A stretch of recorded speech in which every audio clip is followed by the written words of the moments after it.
January 2016, Lititz, Pennsylvania.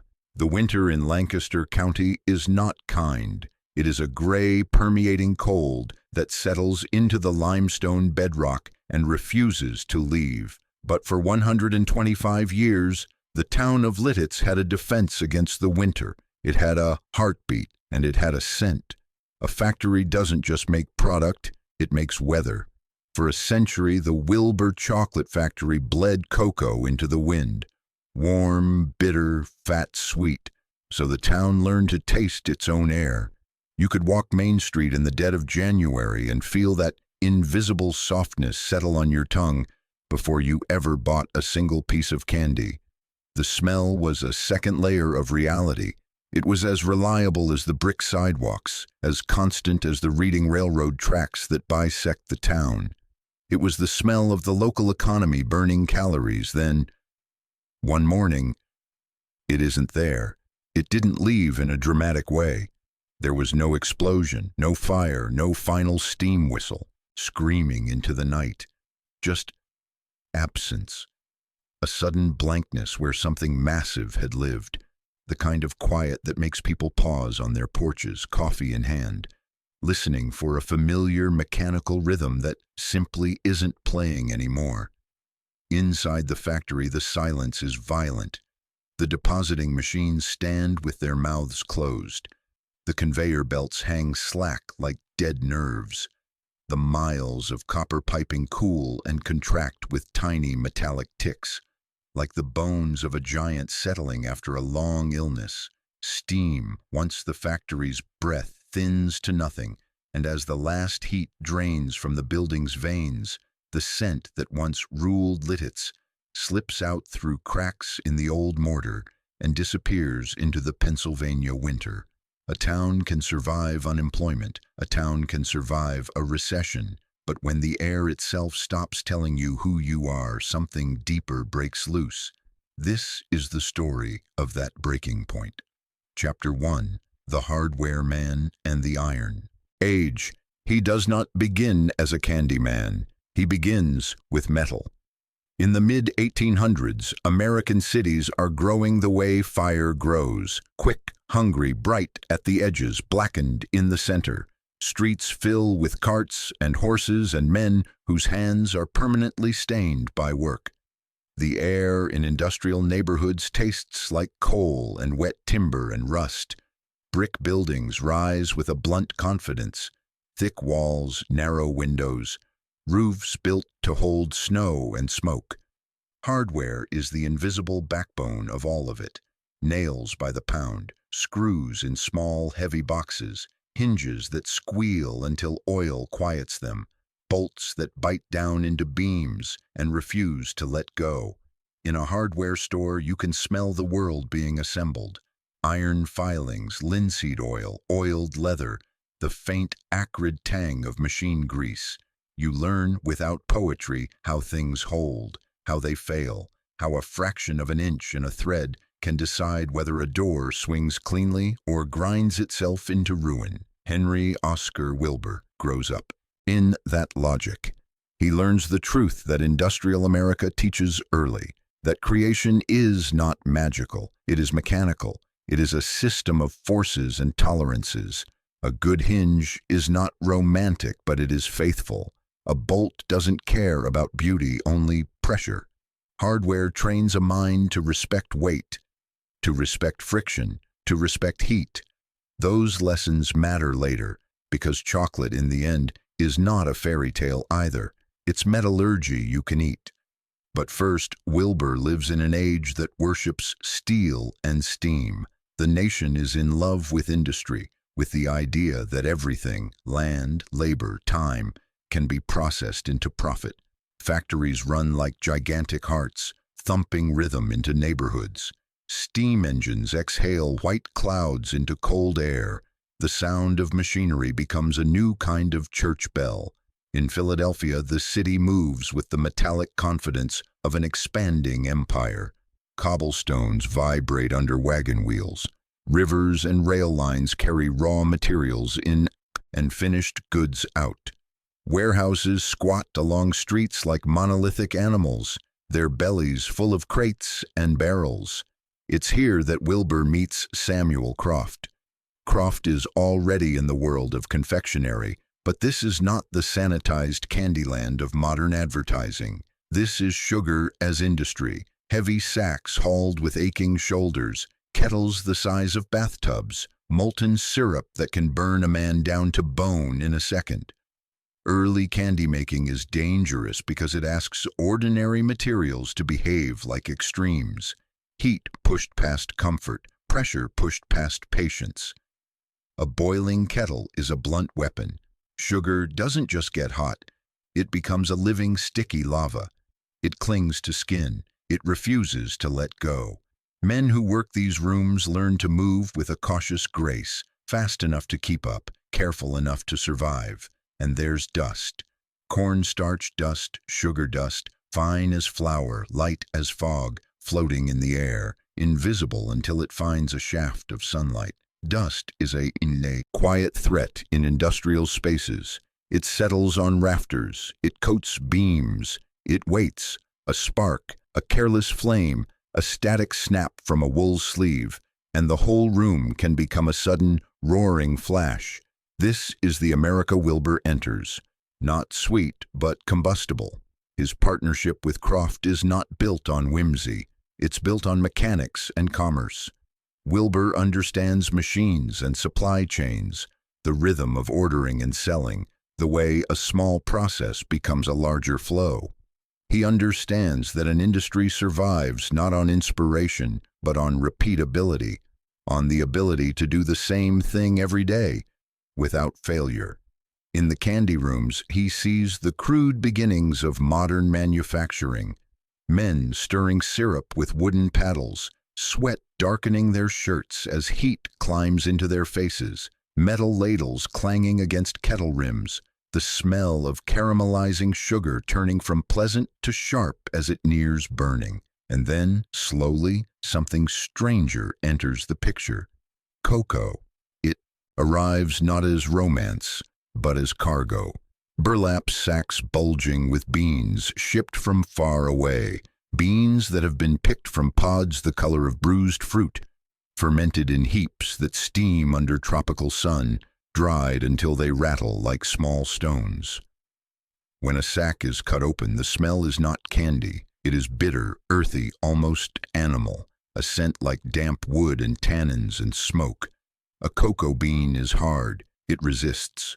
To turn it into chocolate, you must break it, roast it, crush it, grind it until it releases fat and becomes liquid. You must apply heat and pressure and time. You must coax sweetness out of bitterness the way an industrialist coaxes value out of raw ore. Wilbur watches the beans and recognizes a familiar story. This is not like sugar, which arrives already close to its final identity, white, crystalline, eager to dissolve. Cocoa is stubborn. Cocoa is transformation. Cocoa is process. It is a raw material that needs an entire architecture of machines to become something people will crave. A hardware man sees potential in that because he understands that what looks difficult is often what becomes durable. What requires machinery becomes an industry. What requires capital becomes an empire. In the late 1800s, America is building its legend on that principle, taking raw things and turning them into systems, taking systems and turning them into fortunes. Steel mills, railroads, oil, a nation learning to worship production. Wilbur begins to imagine chocolate not as a treat, but as a structure. He imagines a factory not as a room with kettles, but as a vertical organism, a cathedral of process, beans entering at one end and small, perfect objects leaving at the other. He imagines machines that can replace trembling human hands, mechanisms that can give chocolate a consistent shape, a repeatable identity. He does not see candy, he sees engineering. And in that moment, standing in the iron-scented twilight between hardware and sweetness, Henry Oscar Wilbur begins to drift toward the cocoa bean the way a compass needle drifts toward north. Slow, inevitable, pulled by a force that feels like destiny but is really just industry learning what it wants. The age of steam has taught America to believe in transformation. Wilbur is about to make it edible. Chapter 2, The Bud and the Betrayal.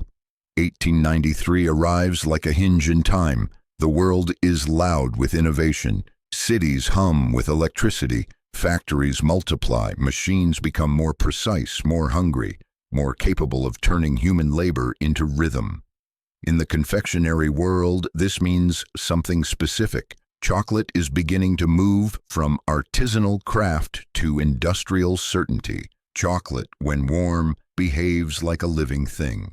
To understand why H.O. Wilbur's next invention was a revolution, you must understand the physics of the material itself. Chocolate is a polymorphic substance. It is difficult. It is stubborn. It is composed of unstable cocoa solids, sugar crystals, and delicate fats. If you melt it and cool it without care, the crystals align chaotically. The chocolate becomes dull. It crumbles like dry dirt. It develops a white, sickly haze called bloom. To get that glossy, snapping finish, the temper, you have to torture the liquid. You have to heat it to exactly 115 degrees Fahrenheit, cool it rapidly to 84 degrees, then reheat it again to 88 degrees. It is a chemical tightrope walk.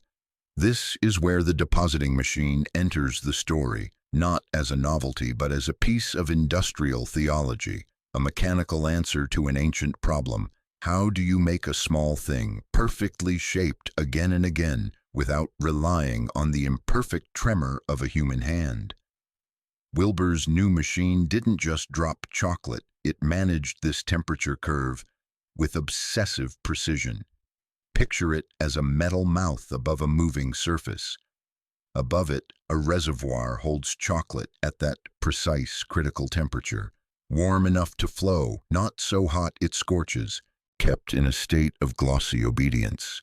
Below the reservoir, a valve system regulates release, not a simple open and close like a faucet, but a calibrated pulse, mechanical timing that allows a measured portion to fall, cut cleanly from the body of liquid above. When it works, it feels like witnessing a miracle of repetition. A drop falls. It hits the surface below and spreads just enough to form a rounded base. Then it stops. It sets. Because H.O. Wilbur insisted on quality over cost, he used a recipe with a significantly higher cocoa butter content than his competitors. High cocoa butter means a lower melting point. It means that the moment a Wilbur Bud hits the human tongue, which sits at 98.6 degrees, the chocolate doesn't just soften, it surrenders. It floods the palate. The result is the Wilbur Bud, small, compact, shaped like a tear that never had time to become grief. A kiss without drama. A chocolate that feels intentional, dense, smooth, with a shape that suggests delicacy, even though it is made by steel. The Bud is not just candy. It is identity made physical. This is the kind of invention that should crown an innovator. But America is not only a nation of inventors, it is a nation of marketers. And in the shadows of Wilbur's achievement stands a man with a different kind of genius, less mechanical, more social, less about building the thing, more about building the story of the thing until it becomes unavoidable. Milton Hershey is watching. Hershey moves through the world like a collector of ideas. He understands what Americans want, what they can afford, what they'll buy again and again if you put the right wrapper around it. He sees not only the object, but the possibility of owning the space it occupies in the public imagination.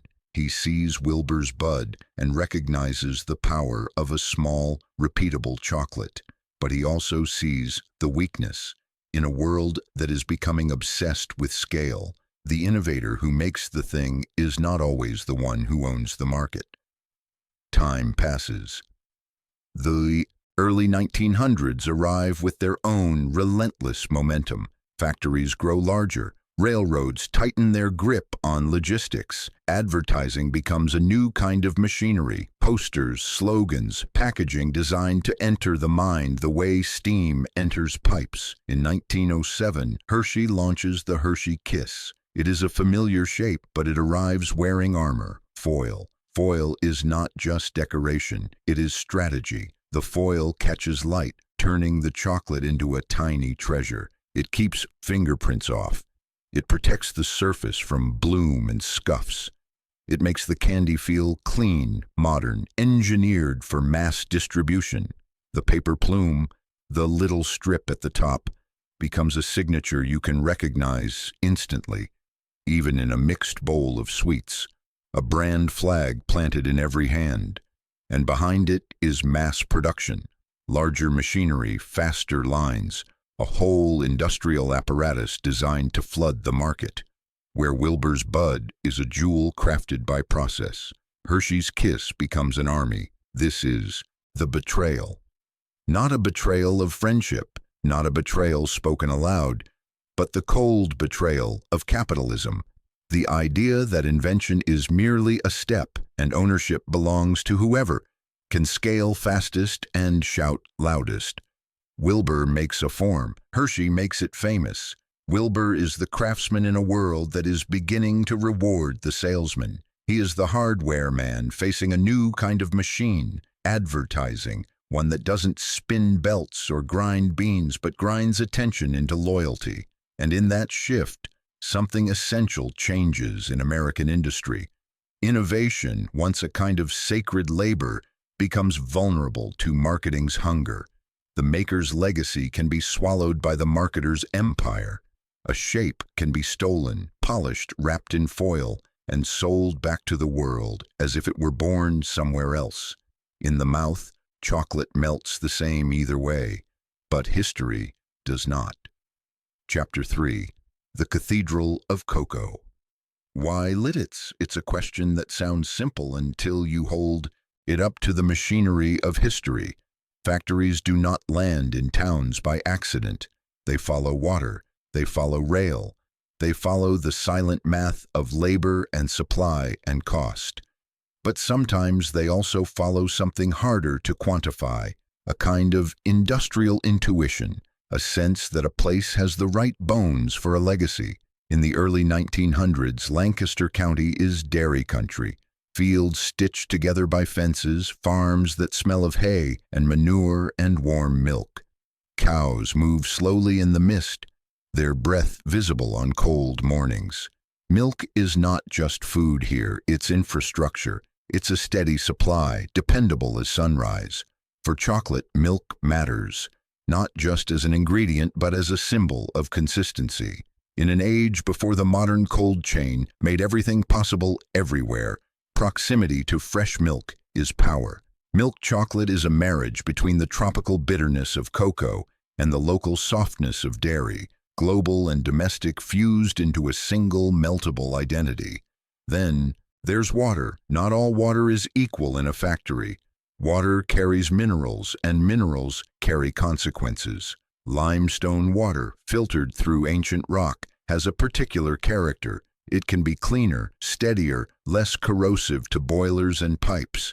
In a plant where steam is blood, water quality is fate. Bad water chews at metal, builds scale, shortens the life of machines, turns maintenance into a constant war. Lititz has limestone, springs, the kind of water that feels cold and honest when it hits your palms. And then there's the Reading Railroad. Rail is the artery that turns a town into a node of empire. Cocoa beans cannot grow in Pennsylvania. Sugar cannot be harvested from tropical cane fields here. But rail lines make geography negotiable. They make distance into schedule. They turn oceans into timetables. Sacks of beans arrive by train, heavy, rough burlap against the hands of men unloading them. Each sack carries the invisible heat of another continent's sun, even if it has traveled through cold warehouses and winter stations. Along with beans come crates of equipment, drums of cocoa butter, sugar, packaging supplies, everything the factory will need to keep breathing. Lititz offers what a chocolate empire requires: milk, water, rail, labor. So they build. Construction begins with noise. The ground is not passive. To build a factory, you must cut into the earth like a surgeon. Men dig down to bedrock. Shovels strike stone with dull thuds. Picks bite into stubborn layers. The work is slow and punishing, done in weather that makes fingers numb and lungs burn. Sweat steams off backs even in cold air. Then the foundation, thick, poured and set, designed to carry the weight of machines that will shake the building like a living creature. Above it, the bricks rise. Red bricks, dense and heavy, laid in careful courses. Each brick is a small unit of permanence. Clay fired into hardness, stacked into walls that will outlive the men who lift them. Mortar squeezes out between seams like pale scars. The walls grow thicker than a house's walls because factories must contain force, vibration, heat, steam, the constant trembling of motors. Timbers go up, big, dark beams that smell of cut wood and sap. They creak when they're set into place, the first groans of a structure learning its own weight. This is not a modern industrial shell built cheap and wide on the edge of a highway. This is a vertical factory, a tower of process, a gravity machine. Up high, beans can be stored, cleaned, sorted. Then, step by step, floor by floor, they move downward through roasting, cracking, winnowing, grinding, each stage dropping the material closer to its final form. Gravity does part of the work, and gravity never calls in sick. Gravity doesn't negotiate, it simply pulls. The building becomes an organism where the product descends like food through a body. The roasting stage is its first transformation. Roasters are not gentle. They are steel drums or chambers where hot air and rotating motion drive moisture out of the beans and wake the aroma. Roasting releases the first true chocolate smell, the moment the bitter seed begins to become something recognizable. It's a smell that can punch through walls, that can drift out into streets and settle into people's hair. Then comes cracking and winnowing, breaking the beans into pieces and blowing away the husk. The husk is light, papery, easily lifted by air. The nib is heavier, richer, the core of flavor. Machines rattle and clatter as they chew through beans, their rhythms turning raw material into edible potential. Grinding follows, nibs crushed until they release cocoa butter and become liquor, a thick brown fluid with a sheen like oil. It moves slowly, like molten earth. It smells intense, almost floral under the bitterness, a scent that can make the mouth water even as it warns of depth. This is where Wilbur's hardware mind shines. The factory is a system of controlled violence, each machine designed to force matter into change. And finally, in the depositing rooms, the chocolate becomes buds, small, shaped, repeatable. The earlier invention finds its home here, in a building built to honor process. When the factory opens, Lititz learns what it means to live beside a chocolate cathedral. The first days, the smell is startling. It doesn't ask permission. It arrives in the town like a weather system. It wraps around houses. It slips into schools and shops. It rides the wind down alleys and across porches. People step outside and taste it without meaning to. The factory becomes part of their daily breathing. And from that moment on, Lititz is no longer just a Pennsylvania town with farms and rail lines. It becomes a place defined by an invisible presence, the steady, rhythmic exhale of cocoa, industry transformed into atmosphere, labor transformed into scent, an empire of sweetness casting its shadow over Main Street. The cathedral is open, and the town begins to live by its heartbeat. Chapter 4. The Golden Age, the heartbeat of the town. The 1930s arrive like hard weather. America is a country learning how fragile its own machinery can be. Banks collapse. Men stand in lines that move like slow, ashamed rivers. The word security becomes a kind of prayer people whisper into their sleeves. In cities, the hungry look through shop windows as if glass were an insult. In small towns, farms strain under debt and drought and the quiet terror of uncertainty. And yet, in Lititz, the factory remains a constant reminder that something still moves, still turns, still makes. Not because the world is kind, but because hunger has its own logic. When money is scarce, people still want sweetness, maybe especially when money is scarce. A small piece of chocolate is a luxury that doesn't require a fortune. It is an affordable escape, a momentary softness in a hard decade. In that sense, the Wilbur Chocolate Factory becomes more than a workplace. It becomes a kind of refuge built from brick and steam. The day begins before sunrise. A worker wakes to the sound of cold in the house. Radiators clanking, windows faintly frosted at the edges. The air inside smells of yesterday, cooked onions, damp wool, coffee grounds. Boots sit by the door, still carrying the dust of the factory floor in their creases.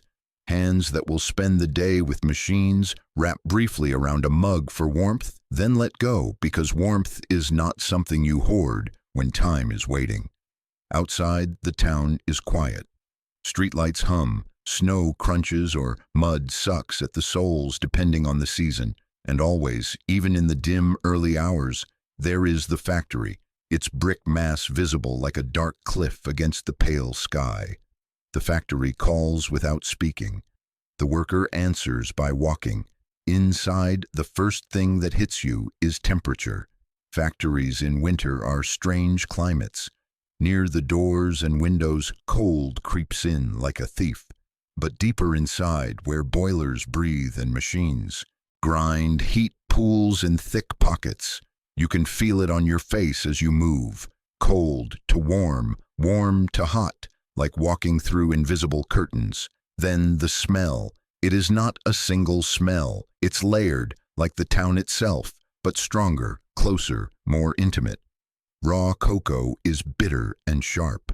Roasted cocoa is warm and floral and dark, like toasted bread mixed with earth. Sugar is dry sweetness in the nose. Milk powder is soft and faintly animal. Cocoa butter has its own signature, rich, creamy, almost like warm skin. And beneath all of it is steam, hot metal water, a smell that signals pressure, that signals motion. The factory is divided into rooms the way a body is divided into organs. Each room has its own climate, its own soundtrack, its own dangers. The roasting room is where the tropics arrive in Pennsylvania. Sacks of beans are cut open and poured, the beans clattering like pebbles, a dull rain against metal. The beans are not pretty. They are uneven, wrinkled, stubborn. They carry the dust of travel. They carry the invisible labor of places far away. Hands in humid fields, fermentation heaps steaming under sun, mats where beans dried while insects buzzed. The roasters are steel drums or chambers that hum with heat. When they start, you hear the low roar of burners, the steady rumble of rotation. Hot air moves like a living thing, and the beans tumble, bumping and shifting as if trying to escape. Roasting is transformation by force. The worker stands close enough to feel heat press against the cheeks, close enough that eyebrows feel threatened. The machine's rhythm is hypnotic. Turn, tumble, hiss. Turn, tumble, hiss. Over it all is the sound of ventilation, fans pulling hot air and smoke away, trying to keep the room breathable. When the beans hit the right point, the smell changes suddenly, as if a door has opened in the air. It becomes chocolate, not the candy bar sweetness, but the deep, grown-up aroma that makes the stomach tighten with want. It's the smell of something being made real. It seeps into clothing and hair. It clings to the skin so that workers carry the factory home on their bodies, like an invisible uniform. In the conching room, the factory becomes quieter in a strange way, less explosive sound, more relentless grinding. Conching is patience turned mechanical. Chocolate liquor and sugar and milk are kneaded and aerated for hours, sometimes days, depending on the process. Machines churn thick paste the way glaciers churn rock, slow, unstoppable. Granite rollers or heavy steel mixers press and smear and fold. The sound is a low, continuous growl, the noise of friction made permanent. The chocolate here looks like liquid velvet. It moves in heavy waves, glossy and dark, catching light like oil. It smells softer now, rounded by time. Bitter edges are being filed down by motion. Acids evaporate. Texture becomes smooth enough to feel like silk on the tongue. This room is warm in a way that seeps into bones. The air is thick with cocoa butter vapor, a faint sheen that can settle on surfaces. Floors can be slick. One careless step can mean a fall into machinery that does not care about human fragility. Workers learn to respect the machines, not with fear, but with a kind of intimate caution. You watch hands. You watch sleeves. You don't lean too close. You know that the factory's rhythm is indifferent. It will keep turning whether you are careful or not. Between rooms, the factory is a network of pipes and belts and chutes. Chocolate flows through stainless steel tubes like blood through arteries, pumped, heated, kept at precise temperatures so it doesn't thicken into uselessness. Valves are turned, gauges are checked, thermometers are read like scripture. A good worker develops a sixth sense for the factory's health. You hear a bearing begin to complain. You smell when something is scorching. You feel vibration change under your boots. The factory communicates in small warnings, long, before it fails catastrophically, if you know how to listen. And outside these walls, Lititz listens too, even if it doesn't know it's listening. The factory's shift schedule becomes the town's schedule.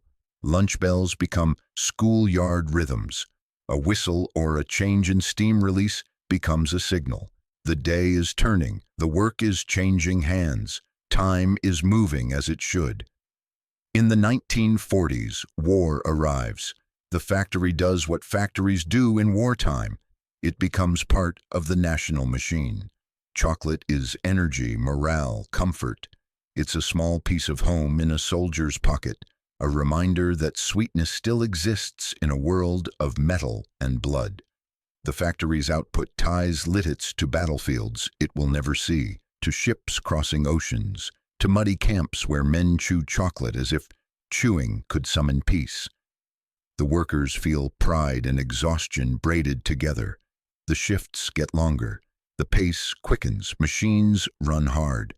Maintenance becomes a constant struggle, keeping old steel alive under the demands of history. And when the war ends, the 1950s arrive with their bright promise, the American dream polished and packaged. The factory feeds that dream. Chocolate becomes a symbol of domestic abundance. Candy in a bowl on the table. Treats in lunchboxes. Wrapped sweetness given as gifts, exchanged like small pieces of affection. Lititz thrives because the factory thrives. Families buy houses. Kids grow up assuming the factory will always be there, like the creek, like the church, like the seasons. People meet and marry and measure their lives by the building's presence. A man might work the same machine for 30 years, his hands learning its quirks so intimately that his body moves before his mind decides. The factory is not just a paycheck, it's an identity. It is also a kind of physical inheritance. The bricks hold the imprint of countless hands. The stairs know the weight of boots. The railings are polished by sweat. The machinery is worn. Smooth at contact points where human skin has brushed against steel every day for decades. In this golden age, the factory feels eternal, and that is what makes the later decline so brutal, because it does not arrive as a sudden collapse. It arrives as a slow realization that nothing industrial is truly permanent, only the illusion of permanence held together by routine and labor and belief. But in the 1930s through the 1960s, Lititz still believes. The factory's heartbeat is steady, and the reminder of that heartbeat is everywhere, most of all in the air, in that constant cocoa exhale, that invisible proof that the town is still making something real. Chapter 5. The corporate erosion, the cold logic of conglomerates. An empire can die without anyone firing a shot. It can die the way a shoreline dies, grain by grain, wave by wave, until one day the shape is different and no one can point to the exact moment it changed. By the late 20th century, American industry is shifting under its own weight. Family-owned businesses, the old model of legacy, where the founder's name is also the brand and the building and the town, begin to fade. Not always because they fail at making things, but because the world around them becomes ruled by scale, by finance, by a new language that doesn't taste like cocoa or smell like steam. This language is made of spreadsheets.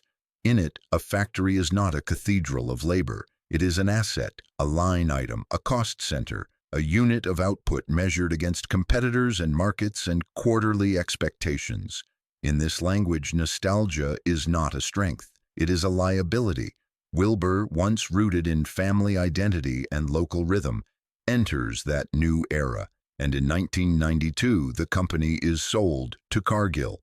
Cargill is not a candy name. It doesn't conjure wrappers or childhood. It conjures grain silos and global ports and the immense silent movement of commodities.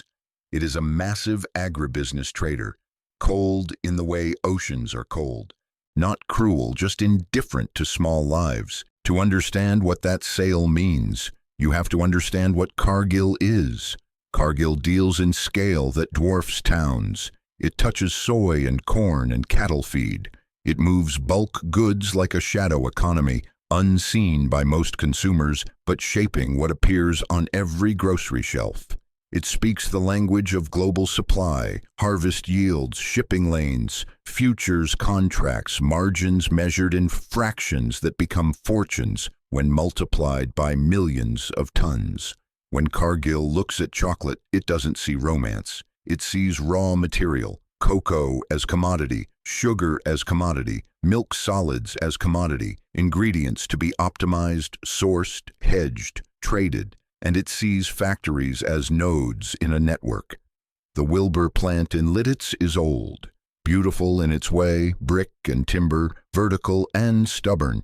But to modern manufacturing, old beauty is often a problem. Modern production wants width, not height. It wants single-story buildings where product moves horizontally, not down through gravity. Gravity in the old factory is part of the system. Beans entering high, chocolate descending toward packaging. It's efficient in a 19th century way. Use the laws of physics, build a tower of process. But modern logistics hates vertical complexity. It hates stairs, elevators, tight corridors, multi-floor cleaning. It hates the difficulty of moving massive equipment through old doorways. It hates any architecture that can't be easily sanitized, easily inspected, easily reconfigured. Cargill looks at the Lititz factory and sees a bottleneck. Not because it can't make chocolate, it can. It has proven it for generations. But because it cannot easily become what global corporations demand, endlessly scalable, endlessly compliant, endlessly interchangeable with other plants. In the corporate mind, a factory is supposed to be modular, replaceable. A machine you can swap out when it doesn't fit the modern template.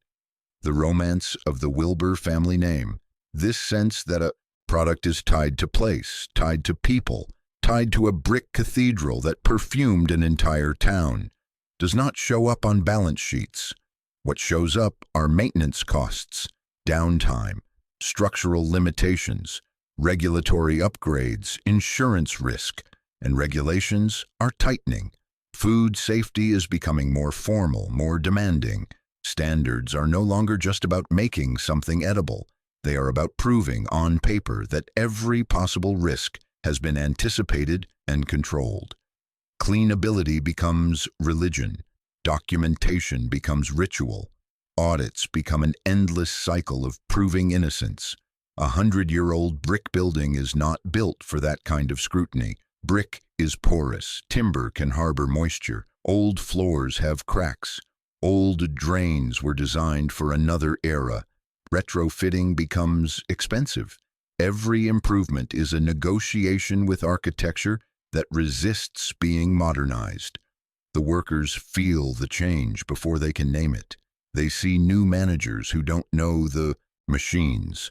They hear words like efficiency and optimization spoken with the confidence of people who have never stood in the roasting room heat for 8 hours. They sense that the old pride, the idea of our factory as a shared identity, begins to thin, replaced by something more abstract: the plant, the facility, the operation. Language is a warning sign. When you stop calling a factory by its name and start calling it by its function, you are already eroding its soul. Cargill is not a villain in the cartoon sense. It doesn't arrive twirling a mustache, eager to destroy small-town legacy. It arrives with logic, cold, precise, mathematical. It arrives doing what modern corporations do, seeking efficiency, reducing risk, maximizing return. That logic is powerful because it sounds reasonable. Who doesn't want safer food? Who doesn't want a modern plant? Who doesn't want higher output, lower costs, fewer accidents? And yet, within that reasonableness, something is lost. The human scale. The idea that a factory can be more than a production node. The idea that a building can be part of a town's identity. That a smell can be part of a community's memory. In Lititz, the factory continues to run under Cargill. The buds continue to be made. The air continues to carry cocoa. But the shift has begun. The town is still living in the old rhythm, but the rhythm is now being measured against an external clock, one that doesn't care about the town's heartbeat, one that cares about global margins, corporate strategy, and the relentless modern preference for newness over legacy. The cathedral is still standing, but cracks don't always start with visible damage. Sometimes they start with a decision made far away, in an office where the air smells of carpet and toner instead of cocoa and steam. Chapter 6, Cracks in the Empire, The Slow Decay, 2000-2015. An empire can die without anyone firing a shot. It can die the way a shoreline dies, grain by grain, wave by wave, until one day the shape is different and no one can point to the exact moment it changed. By the late 20th century, American industry is shifting under its own weight. The era of the family-owned manufacturing empire was dying. The era of the multinational conglomerate was being born.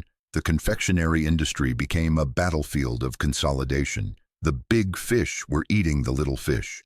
Hershey, Mars, Nestlé, they were growing into global titans powered by billion-dollar marketing budgets and ruthless supply chain optimization.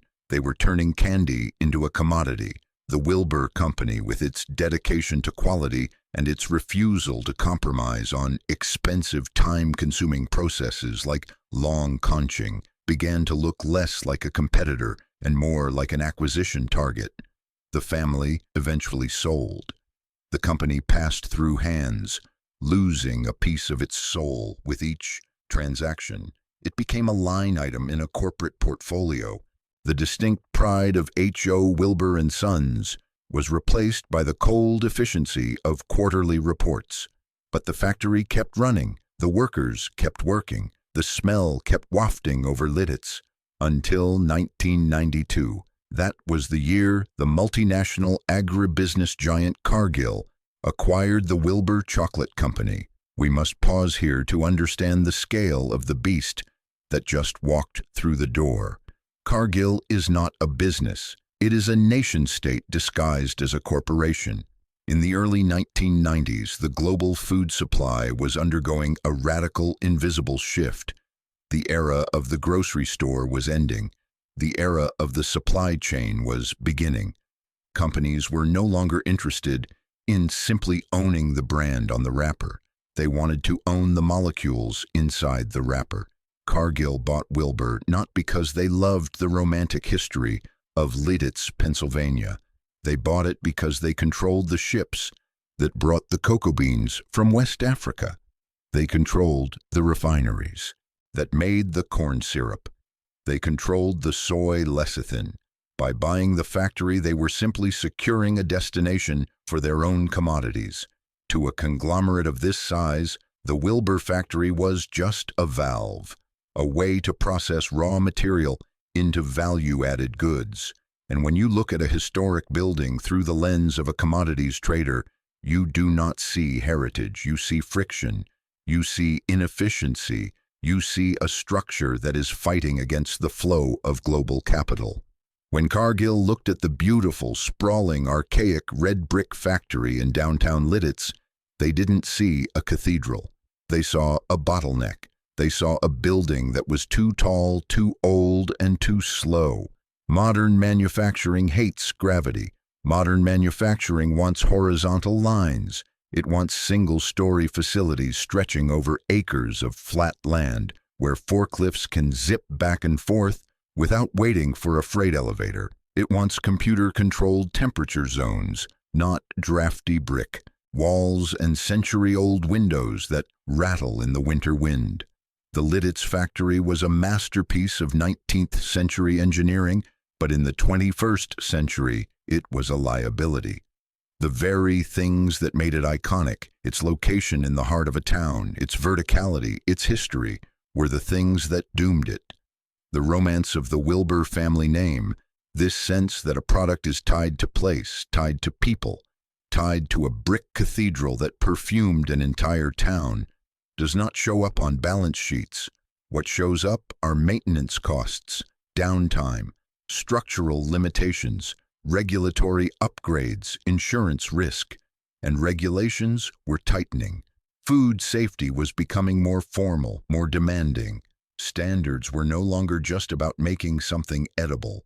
They were about proving on paper that every possible risk has been anticipated and controlled. Cleanability becomes religion. Documentation becomes ritual. Audits become an endless cycle of proving innocence. A 100-year-old brick building is not built for that kind of scrutiny. Brick is porous. Timber can harbor moisture. Old floors have cracks. Old drains were designed for another era. Retrofitting becomes expensive. Every improvement is a negotiation with architecture that resists being modernized. The workers feel the change before they can name it. They see new managers who don't know the machines. They hear words like efficiency and optimization spoken with the confidence of people who have never stood in the roasting room heat for 8 hours. They sense that the old pride, the idea of our factory as a shared identity, begins to thin, replaced by something more abstract: the plant, the facility, the operation. Language is a warning sign. When you stop calling a factory by its name and start calling it by its function, you are already eroding its soul. Cargill is not a villain in the cartoon sense. It doesn't arrive twirling a mustache, eager to destroy small-town legacy. It arrives with logic, cold, precise, mathematical. It arrives doing what modern corporations do, seeking efficiency, reducing risk, maximizing return. That logic is powerful because it sounds reasonable. Who doesn't want safer food? Who doesn't want a modern plant? Who doesn't want higher output, lower costs, fewer accidents? And yet, within that reasonableness, something is lost. The human scale. The idea that a factory can be more than a production node. The idea that a building can be part of a town's identity. That a smell can be part of a community's memory. In Lititz, the factory continues to run under Cargill. The buds continue to be made. The air continues to carry cocoa. But the shift has begun. The town is still living in the old rhythm, but the rhythm is now being measured against an external clock, one that doesn't care about the town's heartbeat. one that cares about global margins, corporate strategy, and the relentless modern preference for newness over legacy. The cathedral is still standing, but cracks don't always start with visible damage. Sometimes they start with a decision made far away, in an office where the air smells of carpet and toner instead of cocoa and steam. Chapter 7. The Death Sentence, the Announcement and the Final Shift. The decision is made far from Lititz. That's how it often happens now in America. The places where things are made are no longer the places where decisions are made. The announcement comes that Cargill will move production to a new plant in Mount Joy, modern, sterile, efficient. A facility designed for the 21st century, wide and clean and bright, the kind of building where every surface can be sealed and sanitized, where product flows horizontally, where forklifts and conveyors move like choreography. To corporate logic, it is progress. To Lititz, it is a death sentence. When news like this lands in a town, it doesn't land evenly. It strikes some people like a hammer, others like slow frost. Some are angry immediately, some go quiet, some refuse to believe it because belief would require grief. In the factory, the mood changes. Work continues because work always continues until it can't. Machines still run. Buds still fall from depositing nozzles, drop after drop, forming their familiar small shapes like the factory's insistence that everything is normal. But nothing is normal now. Workers look at the walls differently. They notice details they have ignored for years. The way the bricks are darkened in places where steam has kissed them for decades. The way the paint has worn off a handrail at the exact height of 1,000 hands. They listen to the machines and hear not just function, but farewell. In the final months, every shift feels like a countdown. There are conversations in the break room that sound like eulogies, disguised as jokes. Men and women who have spent their adult lives inside this building begin to imagine their hands doing other work, or no work at all. The future becomes a fog. Then, January 2016, the final shift. It is winter, and the cold outside makes the factory's warmth feel more intimate, more tragic. Inside, the boilers still breathe, pushing steam through pipes, making heat, making motion, performing their old miracle, even though the miracle has been declared obsolete.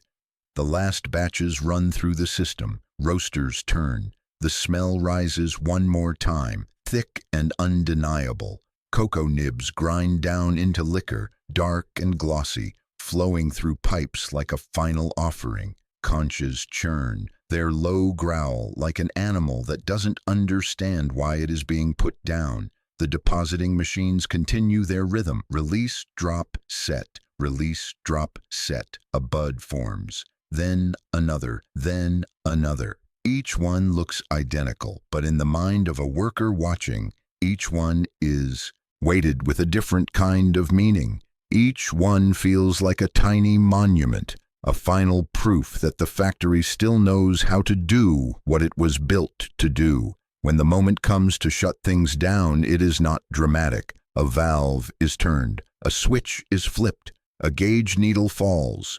Boilers are eased down, pressure released slowly, carefully, because even in death, the machines demand respect. Steam vents out with a long hiss that sounds like the factory exhaling its last breath.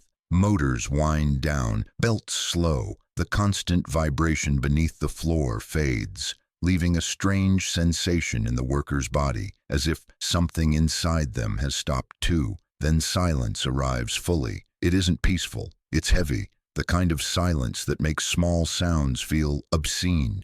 A boot scuffing concrete, a cough, the soft click of a locker closing. People move as if in a funeral procession, walking through the building one more time, taking in rooms that have held their labor like a second skin. Finally, the last worker walks out. A door closes, cold air rushes in and takes what heat remains. The building stands still, brick and timber holding their posture, But without the pulse of steam and machinery, it feels different, like a body after the heart has stopped. Outside, Lititz waits. And in the days that follow, the town begins to notice the change in the most intimate way possible. The smell is gone. The cocoa breath that once lived in the wind has vanished, leaving winter air plain and sharp. The factory has stopped making chocolate, and the town begins to learn what it means to be haunted by an absence. Chapter 8. The Erasure, Dust, Snow, and the Price of Memory.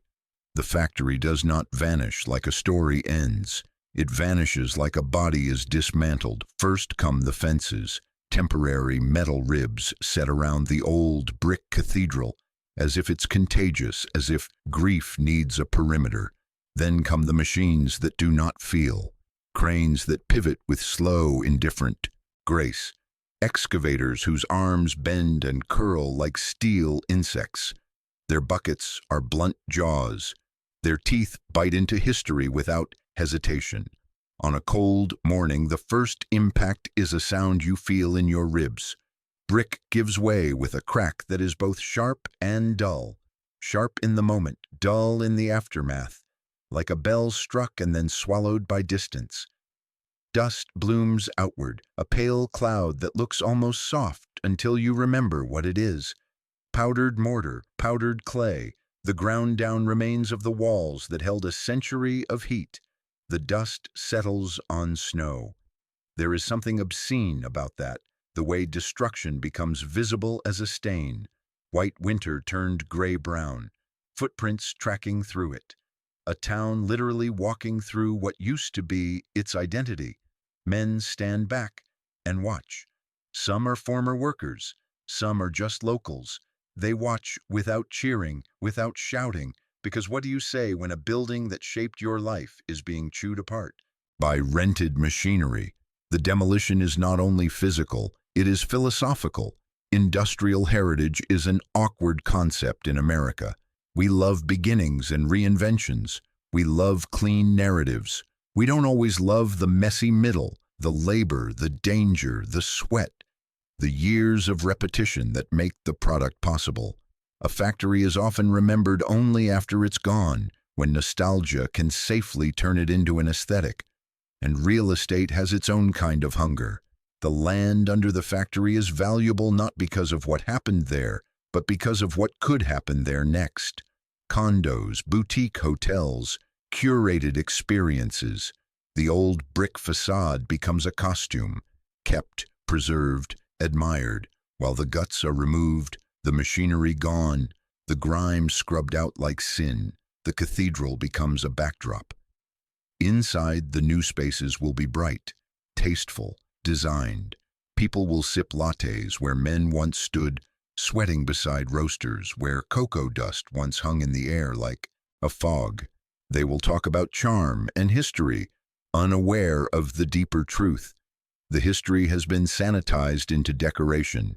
A building can survive as a shell and still be dead. The real erasure isn't the brick falling, it's the conversion of labor into ambiance. Work transformed into aesthetic. Sweat turned into a marketing feature. Outside, the town watches dust drift through the winter light.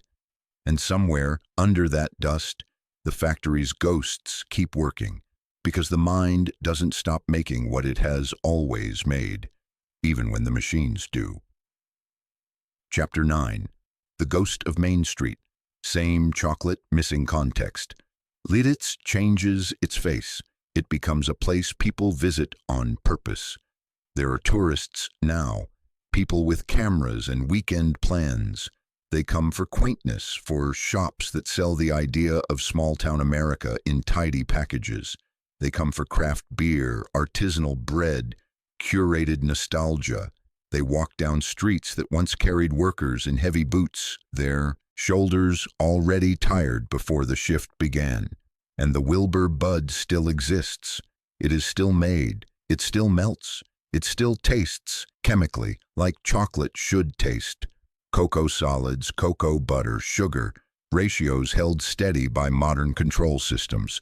The same physics of melting point, the same fat dissolving on the tongue. But the context is gone. The Bud is now born in a different kind of factory. Robotic, efficient, brightly lit. Stainless steel where old brick once sweated. Smooth surfaces designed to be cleaned until they look untouched by human hands. Machines that don't need to be listened to in the same intimate way, because sensors listen for you now. There is less room for human instinct, less room for the old relationship between worker and machine. And that changes the taste, not in chemistry, but in meaning. Food is never just molecules, it's atmosphere, it's memory. It's the smell in the air when you grew up. It's the sound of the plant at night. It's your father coming home with cocoa on his jacket. It's a town's heartbeat hidden inside a small piece of candy. Take away the cathedral and you take away the echo. People who worked there still carry the factory in their bodies. They remember the heat of the roasting room like a second sun. They remember the conches grinding like endless thunder. They remember the way cocoa dust sat in the back of the throat, the way steam softened winter air inside the building, the way a shift could leave your muscles vibrating long after you got home. Those are the ghosts, not sheet-draped spirits, not paranormal nonsense, just the residue of labor, the imprint of repetition. The human mind is a factory too. It runs patterns, it stores rhythm. When the external rhythm stops, the internal one keeps playing for a while, like a song you can't turn off. On Main Street, the town looks alive, but there's a kind of hollowness underneath, a subtle sense that something essential has been traded, making things for consuming experiences, work replaced by atmosphere. Lititz becomes a place that remembers its factory the way a person remembers an old friend, fondly, inaccurately, safely. The hard parts softened, the danger forgotten, the sweat turned into charm. And in that transformation, the Wilbur story becomes an American story, not only about chocolate, but about what the country chooses to keep and what it chooses to erase. Chapter 10. The Legacy of Sweetness, Innovation, Marketing, Impermanence. At the beginning there is a bean, a small bitter seed grown under tropical sun, fermented in heat, dried until it becomes hard enough to ship across oceans, a thing that does not want to be sweet, a thing that must be forced by roasting, grinding, time, into softness. Henry Oscar Wilbur understood that force, not as cruelty but as craft. He was a hardware man, trained by iron to respect process. He looked at cocoa and saw what America always sees in raw material, potential. He built a mechanism that could shape chocolate into identity. The bud dropped with precision again and again until repetition became legacy. Then came the other kind of genius. Milton Hershey did not need to invent the shape to own the shape. He needed to package it, to scale it, to teach the public to desire it as if desire had always belonged to him. In that betrayal, quiet, corporate, perfectly legal, America revealed one of its permanent tensions, the maker versus the marketer. And still, for decades, Wilbur's cathedral stood. Brick, timber, steam, a vertical machine that turned global trade into local air, perfuming a Pennsylvania town with the bittersweet breath of industry. But empires built on making are vulnerable in a country that increasingly rewards moving, branding, consolidating. The family model gave way to conglomerates. Cargill's cold logic arrived like winter, rational, inevitable, indifferent. The old factory became a bottleneck, a compliance headache, a cost that could not justify its own poetry.